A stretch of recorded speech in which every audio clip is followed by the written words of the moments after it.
Hey, hello there everyone. Craig from Flying Wheels. Today, I'm buying some toys, and I'm going to tell you why I'm buying toys. It's November 1st in New England. The weather sucks. Snow is coming. Everyone's buying trucks. So what am I going to do?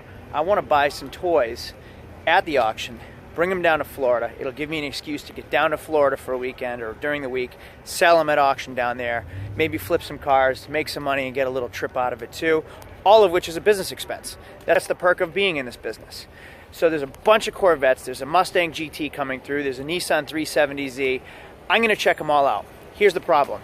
Even though it's November, these cars are still going to be too overpriced at the auction, even though it's at the auction. So let's check it out. We're going to get going. I'm going to look them up and see what they're worth. I've already checked the cars out previously. I've looked up the values. I've done my research. I've done my homework. I know what they're worth going into this, so I set a cap bid on all of them. I also did my research down in Florida to see what they're selling for at auction down there. So I know going into this auction what I should pay here, what it's going to cost to ship them down south, and then also what I should expect to get at auction down south. So let's get started. Another rainy Thursday auction day. Do I buy a new Stingray November 1st right before winter, or do I not?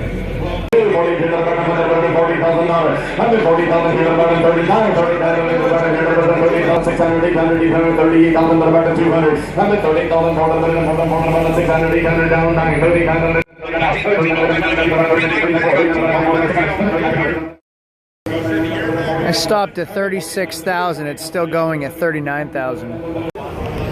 2000 Chevy Corvette automatic with 109,000 miles, but the car is absolutely mint, convertible. With the polished wheels, beige interior, automatic transmission. Trade-in on this 2000 is $5,800. Obviously it's going to go for a heck of a lot more than that. Now we have an 05 hardtop coupe or hatchback, whatever they call it, 26,000 miles, base model, aluminum wheels, automatic, beige interior. Book on this one says it's worth $14,500 on trade-in. Here we have an 04 with 42,000 miles, black, triple black, black, 6-speed, chrome wheels. Car's absolutely perfect. 42,000 miles on it. And they're all running through at the same time. I don't know how I'm going to get them all at once. Trade-in value on this one is $13,000 to $13,500. All of these cars are going to go for a lot more than trade-in, even though it's November 1st, right before winter. So here's the problem. Both Corvettes are running in two different lanes, unfortunately right next to each other, but I have to bounce back and forth. So not only is there pressure on one car, there's pressure on two cars. I have to know my max bid on both cars so I can go bid on both at the same time, running back and forth from lane to lane. Here we go. Behind me is the 2000, 109,000 miles. I should pay $5,800. There's no way it's going to sell that cheap. I've never seen a Corvette go that cheap, at least in that version, that model. Next door is an 04, 42,000 miles. I should pay $13,000 for that one. Let's see what they go for. They're starting looking for money at $10,900 on that one. That I said should be around $5,800. Again, winter is coming up. Everybody should be buying trucks, not Corvettes.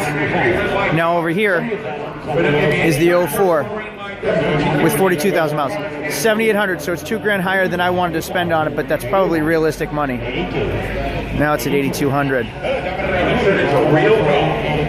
Higher than I want to spend. Geez, now this 04 that I wanted to be at $13,000, they want $18,500 for it. $14,000, I want to be at $13,000, so we're not that far off. Oh, it's at $15,000 already. $15,000, $15,200. Let's go back.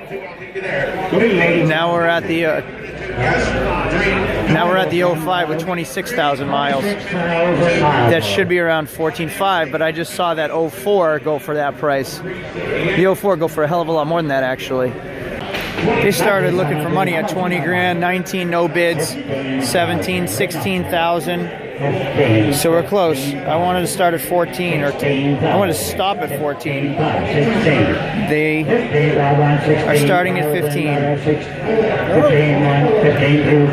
Alright, they have real money at 15, so that's not so far from where I wanted to be. 16,000. It's about $1,000 to $1,500 higher than I wanted to spend, but that's still pretty fair compared to seeing the others. This is the base model Corvette though.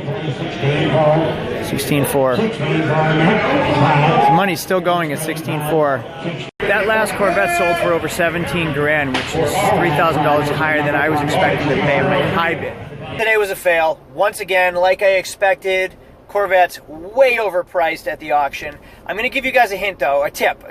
So if you are going to the auction looking for something, know your price ahead of time, all right? I took a notebook. I wrote all the information on the notebook of the vehicle. I looked up the VINs to find the history of the vehicle. I wrote down my trade-in price. Now, why would I want to pay more than trade-in when I'm going to the auction to get a deal? I can find retail and private party deals everywhere else. I go to the auction for a deal. I don't want to overpay. So I write down what Kelley Blue Book trade-in is. I can also check auction MMR to see what they're selling for. I do not go over that bid. I can also adjust the zip code to where I'm going to sell that vehicle, so I should know what that vehicle is going to sell for in Florida when I go wholesale it at an auction down in Florida.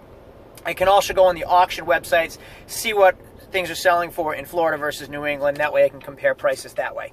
Write this stuff down. That way you know what you want to cap your bids at. I capped my bids and I didn't overpay. I didn't buy anything, but I also didn't overpay. So this is why I'm not doing my dream job. Because if you consider I buy my car, first of all my overhead, but then I buy the car, pay the auction fee, ship it down to Florida, so pay the shipper, pay the auction down there to sell it. If it doesn't sell, I have to ship it to another auction down there to sell it while I'm still in Florida, pay for my flight to Florida, food, hotel, all those expenses added up. So it's going to easily cost me $800 per car to ship it down there, plus my flight, my time, and everything else. So figure $1,000 per car I have to make extra just to break even. Is this realistic? I have no idea. Do any of you do this already? Where are you buying your cars is what I really want to know. Are the auction prices outrageous or am I just cheap? I'm curious to see about that because so far I'm failing. Let's go to the next clip here right now. If this video was helpful, guys, give me a thumbs up, give me a like, make sure you subscribe, comment below on where you buy your stuff because the auction isn't the place to buy toys right now, even though winter's coming. I'll see you guys in the next video. Thanks for watching. Thanks for support. And always also check us out on Instagram at flying_wheels_. Click the bell down below to get notifications for our next videos. See y'all later.